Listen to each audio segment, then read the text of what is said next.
আসসালামু আলাইকুম গাইস, আজকে আমি খুবই ডিফারেন্ট টাইপের একটি মুরগির রেসিপি আপনার সাথে শেয়ার করছি। তো ভিডিওটি অবশ্যই শেষ পর্যন্ত দেখবেন। এখানে আমি মুরগি নিয়ে নিয়েছি, এখানে আস্ত একটি মুরগি নিয়ে নিয়েছি। এরপর আমি এখানে দিয়ে দিয়েছি 2 চামচ লবণ, মানে স্বাদ মতো, এটা আপনার পরিমাণ মতন বুঝে তারপর দিবেন। তারপর দিয়ে দিয়েছি 1 চামচ মরিচের গুঁড়ো। তারপর মাংসটার সাথে ভালো করে মিক্স করে নিলাম। এরপর একটি প্যানের মধ্যে পরিমাণ মতন তেল দিয়ে দিলাম।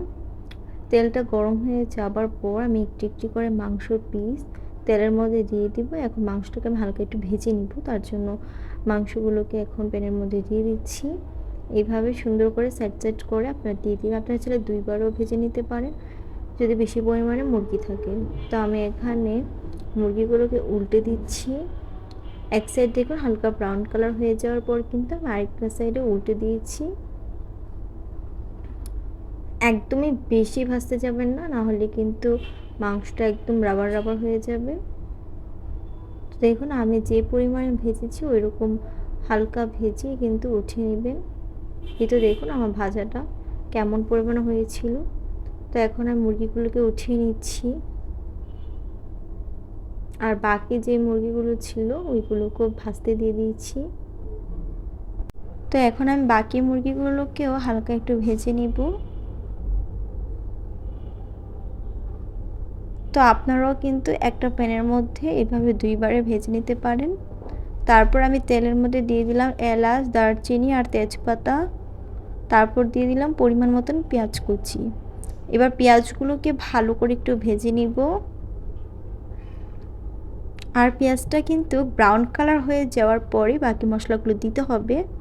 তো দেখুন আমি কত সুন্দর করে একদম ব্রাউন কালার করে নিয়েছি।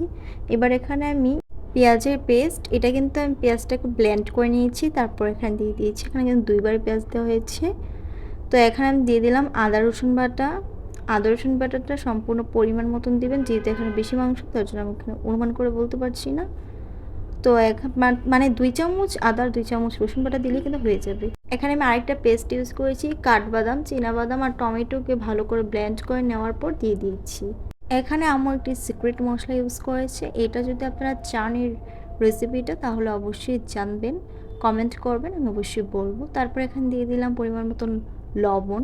তারপর দিয়ে দিলাম এখানে 1 চামচ মরিচের গুঁড়া, 1/2 চামচ ধনিয়ার গুঁড়া, আর দিয়ে দিলাম টক দই 1 বাটি। দেওয়ার পর ভালো করে মশলাটাকে মিক্স করে নিচ্ছি। এইবার আমি ভালো করে সবগুলো মশলা একসাথে মিক্স করে নিব। একদমই ভালো করে কষিয়ে নিতে হবে। মশলাটাকে যত কষিয়ে নেবেন ততই টেস্টটা বেড়ে যাবে। এবারে আমি ভাজা মাংসগুলোকে একটি একটি করে দিয়ে দিলাম মশলার মধ্যে। এই পর্যায়ে অনেক ভালো একটা স্মেল এসেছে, এটা দেখলেই খেতে মন চেয়েছিল। মানে এইভাবে যদি আপনারা মুরগির মাংস রান্না করেন, যারা মুরগির মাংস খায় না তারাও এটা প্রেমে পড়ে যাবে। এত মজা, আর এত মজা হয়েছিল, যদি আপনারা ট্রাই না করেন তাহলে বুঝতেই পারবেন না যে আসলে এটা টেস্টটা কেমন। তো এবার আমি ভালো করে মাংসটাকে মশলাটার সাথে মিক্স করে নিচ্ছি। দেখুন আমি একটু পরপর কীভাবে নেড়ে দিচ্ছি, নাহলে কিন্তু মশলাটা নিচ দিয়ে লেগে যেতে পারে, যেহেতু মশলাটা একটু ঘন, যার জন্য ভালো করে নেড়ে দিতে হবে। এবার আমি এখানে দিয়ে দিলাম 1 কাপ দুধ। তারপর আবারও মিক্স করে নিচ্ছি। তারপর আমি লাস্ট পর্যায়ে এখানে দিয়ে দিলাম 4টে কাঁচামরিচ, এটা ফ্লেভারটা আরও দ্বিগুণ করে আর খেতে আরও বেশি মজা হয়। তারপর আবারও একটু মিক্স করে নিচ্ছি। দেখুন উপর দিয়ে কিন্তু তেলটা ভেসে এসেছে।